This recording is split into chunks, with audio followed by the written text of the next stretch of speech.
What is up, budgeting family and friends? My name is Shirria. This is the Shirria Mac channel where I am documenting my six-figure debt-free journey as an entrepreneurial licensed clinical social worker with a virtual private practice, also working a part-time job.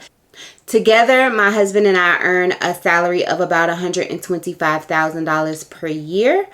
And we are working to get out of documenting our journey to get out of $305,884 worth of debt by December 31st, 2026.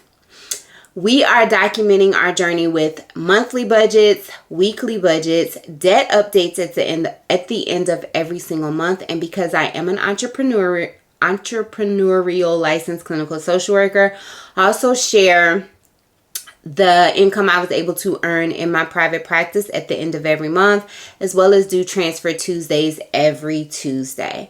Today's video is April's monthly budget, and I'm doing something different. I am trying to share this video before we get good and deep into the month of April. So today's video is April's monthly budget, and we will get right into it.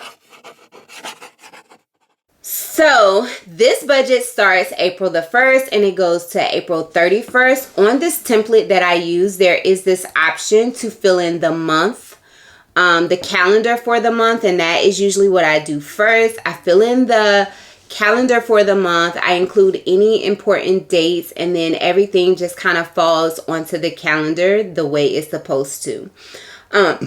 So when I go from week to week, again, our budgeting week starts from Thursday to the following Wednesday. I refer back to this calendar, the monthly calendar, and plug in what needs to be paid in or needs to be incorporated into the budget for that week. So this is where I start. And if you would like a video of how I set up my monthly budgets as well as my calendar, please let me know if you would like me to walk you through that. If you are new to budgeting or want to change or improve how you are budgeting and this may be helpful, absolutely let me know in the comment section below. So from here, I go to the monthly budget tab and I put in the dates, again, April 1st to April the 30th. And most of the numbers are everything is listed, but then the tabs that are in yellow are for you to input information. So the income that is planned for the month of April, I don't know why I want to keep saying October. The income that is planned for the month of April is $10,833.35. That is the combination of my husband's weekly paychecks, my weekly paychecks, and my part-time pay. So, and I am paid bi-weekly from my part-time job. So I usually plan his income at about $800. That's usually the base or an average of what he earns from week to week. And then mine is always the same, $936.67. And then I averaged my part-time paychecks to be about $1,050. And then we get rental income for $850. Our income for the month of April is planned at $9,896.68. For the month of April, we plan to save $1,160 over the 4 weeks in April, and that is $200 per month into my savings account, $200 per month into my husband's savings account, $20 to my M1 investments account, $200 for the month for Christmas 2024 sinking fund, $40 per month into my son's educational account, $200 for my daughter's expenses, and then we normally put $320 into our savings account for our investment property. We are not saving anything for our roof right now. We're going to continue to patch the roof until we get I'm not going to say out of debt because I don't know if our roof will last that long, but definitely until we get more control on our debt. And so again, that brings our monthly savings to $1,180. The bills for the month of April, and these are things, absolute necessities, mortgages, utilities. I mean, Netflix is not a necessity, but you know what I'm saying. They are planned at $2,185.16. And basically, this is what we would have if we didn't have any debt. Just the combination of savings, bills, and expenses. So that includes, this has increased. It has gone from $1,080 to $1,331.98. And that is because we have a shortage in our escrow account. So that has changed our payments from $275.12 per week to $333 per week. Farm Bureau, which is our life insurance, is $133.26, and that comes out on the 3rd. This comes out every Wednesday. $9.99 is our Apple storage, and that is for 3 devices, or 4 devices maybe. I don't know. $58 is my husband's cell phone. My cell phone is covered as a business expense. $41.63 is my son's instrument. $25.05 is my gym membership to Planet Fitness. And I do pay for the black card because I love me a good massage. And I have people in my family who like to come with me. $97.78 is the insurance, the house insurance for our investment property. $330 is our budget bill for our electricity. $16.54 is Netflix, and $392.11 is for our auto insurance with Erie. So that brings our total to $2,436.34. And then we move over to expenses. Expenses for the month are usually planned at $2,370. And this is always up for adjustment. Open for adjustment, I will say. $550 goes towards groceries a week. And I don't know if that's correct because it should be $600. $150 times 4. Yeah. So let's change that. I did increase that. Gas for the month should be $500, and that's $120 or $125 per week. Yeah, that's right, $125 per week. $50 for beauty maintenance, and that is just for me. Before, that was just for me to get my eyebrows and my face waxed, but I'm going to keep my nails done. But I'm only going to get my nails done every 3 weeks. So I'm going to change that to $100.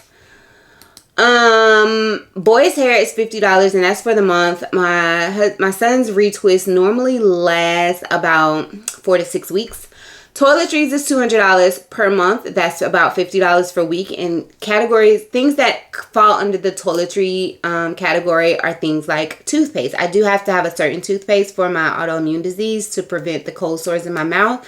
So I do purchase Hello non-fluoride toothpaste, and it has been effective, as well as the Thorough something mouthwash. And I haven't had cold sores or mouth ulcers in a while. And then like deodorant, lotion, things of that sort. They use lotion. I make my own products. So yeah. Household, that includes cleaning products, toilet paper, tissue. That's the same thing. Toilet paper and tissue. Paper towels, if we ever need containers, and things for the house.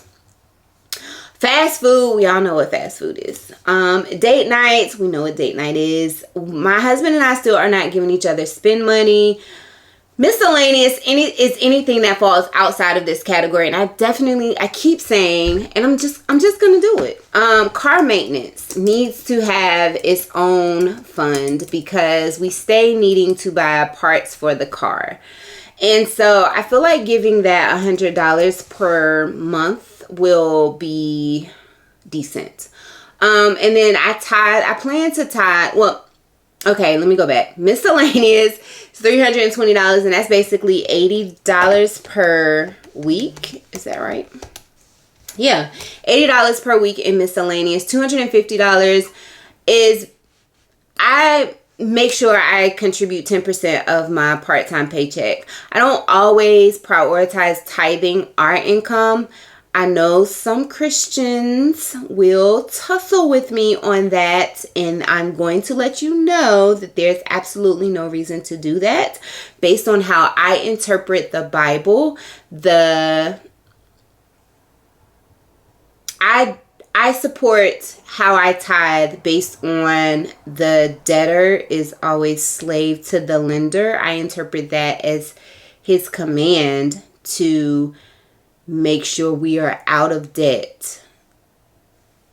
That's just my interpretation. You interpret the Bible however you want to interpret it to support what you do. But don't try to argue my interpretation that I use to support what I do. So, and then car maintenance at $100, I think is pretty appropriate. So that brings our monthly expenses to $2,570 for the month. We transition over to debt, and debt payments, just minimums on our debts, is $2,368.20. And this is why it's important to track this, because do you know what we could be doing with $2,368.20? We could be investing that. We could be saving that. I could be traveling with that.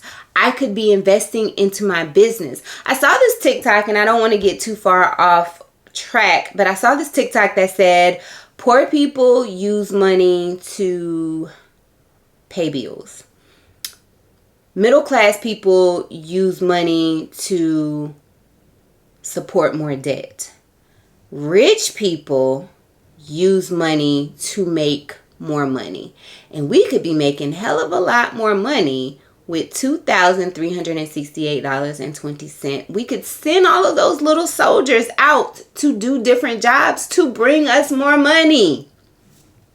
That's where I want to be. But anyway, yeah, so that is what all of our credit card minimums and our consumer debt payments come up to. $2,368.20. That's my whole part-time job right there. As soon as I get rid of this, I can get rid of that.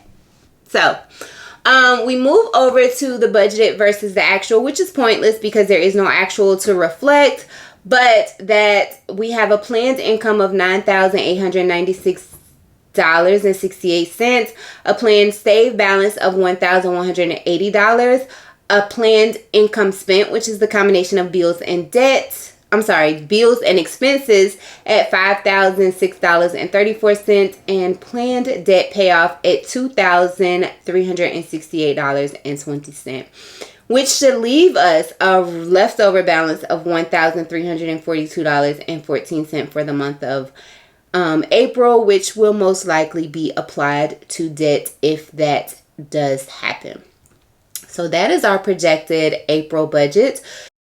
That is it for April's budget. We've been really good with sticking to the budget. At this point, we've been budgeting since November of 2023, and we've kind of adjusted to it, honestly. My husband has gotten into the habit of asking, like, what's in the budget? Can you put this in the budget? Can we shift this around? Can we put more savings to this category? And I really appreciate that from him. So, and we are much more aligned on our goals, but I think the challenge for both of us is that those temporary distractions. So we know long term we want to obtain wealth, and we keep getting hit with opportunities to obtain wealth. Like, someone approached him and asked him if he was interested in purchasing 2 acres of land for $50,000. And I'm like, oh, that sounds so good, but we're on this journey, and if we had $50,000 to put on some land, we got $50,000 to put on some debt, and that would make a major impact in our debt-free journey. So having those conversations sometimes are disappointing. They're difficult, but also disappointing. But I'm glad that we are still having the conversation, as opposed to him just feeling like, oh, we want to obtain wealth, and this is how you obtain it, so I'm just going to go ahead and do it. I still appreciate the fact that we have a conversation about it. Make sure to come back for April's weekly budgets and my weekly budgeting reflections, as well as all of the other videos, the Transfer Tuesdays, and everything else that I record on a month-to-month basis. I really appreciate you for watching thus far. If you have not already subscribed to my channel to follow our six-figure debt-free journey, please consider subscribing. I am documenting my journey to inform and inspire others, but most importantly, it is to encourage others to gain the confidence or the bravery to tackle their debt. And so if you know someone who is on a journey that may benefit from seeing our journey, then please share this channel with them as well. As a therapist, I know that debt plays a major role in people's mental health, and what better way to tackle and combat that shame than as a therapist who is transparent with her own amount of debt that she has. So if you feel like my channel will be beneficial to anyone, please make sure to share this with them. Also, if you have not subscribed to my channel to follow our six-figure journey, please consider subscribing. I would really appreciate it. The goal is to have my channel monetized by June of this year. I don't know how realistic that is, but anything is possible. Circumstances change drastically overnight in some situations. If you would like to donate to my six-figure journey, I have a buy me a coffee link as well as my Cash App. Just let me know if you Cash App me, like what it's for and who you are, and I'll be sure to shout you out on my Transfer Tuesdays. And that is it for April's monthly budget. I will catch you guys in the next one. Bye for now.